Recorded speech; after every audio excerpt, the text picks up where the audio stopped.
সে যদি কোনো কিছু আইনগতভাবে কোনো কিছু জিনিস কপি চায় কোনো ডকুমেন্টে, সে কপিটাও সে পাবে, নথিরও কপি পাবে। তাকে হয়তো প্রতি পৃষ্ঠার জন্য 1 টাকা দিতে হবে, এরকম জাতীয় দিতে হতে পারে, কিন্তু সব কিছু বাধ্যবাধকতা আছে এবং এটা করা হচ্ছে। এবং তারা প্রতি মাসে একটা রিপোর্ট তৈরি করে যে আমাদের কাছে এত লোক, মনে করো আমার কাছে নারায়ণগঞ্জ থেকে রিপোর্ট এসছে গত মাসে যে প্রায় 7,500 প্রশ্ন করেছে অত কটা লোক ওই ফ্রন্ট ডেস্কে, ওদের জেলা প্রশাসকের ফ্রন্ট ডেস্কে। এবং তারা আবার ওই তথ্য যেগুলো চেয়েছিল সেগুলো পেয়েছে। আবার কোনো কোনো জায়গার থেকে আসছে তথ্য সবসময় প্রদান করা সম্ভব হয়নি, কোনো কোনো জায়গায় হয়তো শতকরা 1 কি 2 ভাগ পায়নি, কারণ জাতীয় নিরাপত্তার স্বার্থে সেটা দেওয়া হয়নি। যে অমুক জায়গায় কতজন পুলিশ কিভাবে টহল দেবে, তুমি যদি পুলিশের টহলের কথা জানো তখন যারা চোর তারা তো সেইভাবে যখন টহল থাকবে না তখন সে ব্যবহার করবে, তাই না? কি অমুক জায়গায় ক্যান্টনমেন্টের ভেতর থেকে আর্মি কোন সময় কিভাবে টহল দেবে, তো দেওয়া সম্ভব নয়। কি কোন জায়গায় প্লেনটা অমুক সময় নামবে কি অমুক সময় নামবে, এটা তো তুমি বোর্ডেই লেখা থাকবে, কিন্তু নামার সময় গতি কি থাকবে সেটা তো সম্ভব নয় বলা, তাই না? তো অনেক কিছু জিনিস চেষ্টা করা হচ্ছে, আস্তে আস্তে এগোচ্ছে, দেশটা এগোচ্ছে। আমি তাহিব, আমি ঢাকা দামালপুর থেকে এসেছি। আমি ক্লাস 5 পড়ি। পড়ালেখার পাশাপাশি ভ্যান গাড়ি টেলি। মাননীয় প্রধান তথ্য কমিশনার, টেলিভিশনে তো বড়দের অনুষ্ঠানই হয়, আমাদের মতো ছোট ছেলে মেয়েদের অনুষ্ঠান বেশি দেখি না কেন?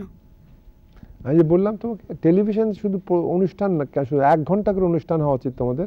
এবং যেটা এরকম হয়েছে আজকে, সেরকম প্রতিদিন এরকম তোমরা বাচ্চারা পরিচালনা করবে, এরকম জাতীয় জিনিসই হওয়া উচিত।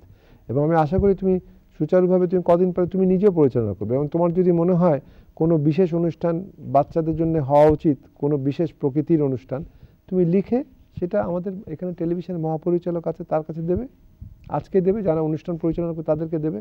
এবং আমি আশা করি তোমরা সবাই আজকে অনুষ্ঠান যারা এসছো, তোমরা নিজেরা নিজেদের মতামত প্রকাশ করে কাগজে লিখে ওনাদেরকে দেবে, এবং ওনারা সেটা গুরুত্ব দেবে, নিশ্চয়ই গুরুত্ব দেবে যে এই জাতীয় যদি আমাদের হয় তাহলে আমরা খুব খুশি হব, আনন্দিত হব, তাই না?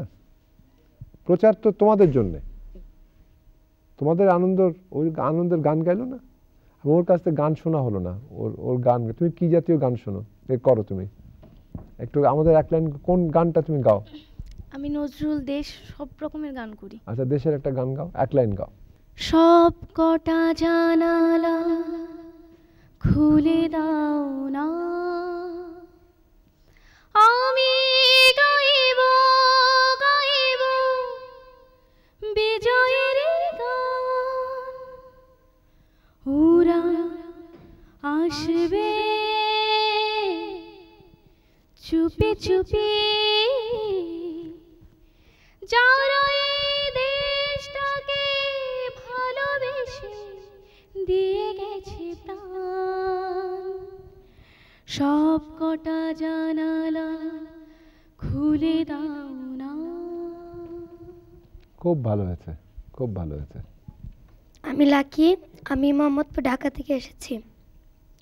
আমি ক্লাস 3-তে পড়ি। পড়ালেখার পাশাপাশি স্কাউটিং এবং এমবিটাই ট্রেনিং শিখি। মাননীয় প্রধান তথ্য কমিশনার, যেসব দেশ তথ্য সরবরাহে এগিয়ে আছে সেসব দেশ তত বেশি উন্নত। আমাদের দেশ কি তথ্যের অভাবে পিছিয়ে আছে? তথ্যের অভাবে পিছিয়ে নেই তা ঠিক নয়। তথ্য যদি পাওয়া যেত তাহলে অবশ্যই আমরা আরেকটু এগোতে পারতাম। এখন সে কারণেই এই যে আজকের যুগে, সেই জন্যেই তথ্য প্রবাহটাকে আরও গতিশীল করার প্রয়োজনে, যাতে তোমরা যারা আছো তোমরা তথ্য প্রবাহের সঙ্গে সম্পৃক্ত হয়ে এগিয়ে যেতে পারো, যা কিছু তথ্য চাইছো সেটা পেতে পারো, সেই কারণেই এই পুরো তথ্য আইনটা করা। এবং আমি আশা করছি যে তোমরা যারা আছো, পড়ালেখা করছো, ভবিষ্যতে তোমরাও এই তথ্য প্রবাহের সঙ্গে সম্পৃক্ত হয়ে এগিয়ে যাবে, দেশটাকে আরও উন্নয়নের কর্মকাণ্ডে আরও এগিয়ে নিয়ে যেতে পারবে, এবং সবাই আমরা উপকৃত হব এর থেকে। মাননীয় অতিথি, আপনাকে অসংখ্য ধন্যবাদ এতক্ষণ ধরে আমাদের সঙ্গে থাকার জন্য, এবং আপনার এত ব্যস্ত সময়ের মাঝেও আমাদেরকে কিছুটা সময় করে দেওয়ার জন্য।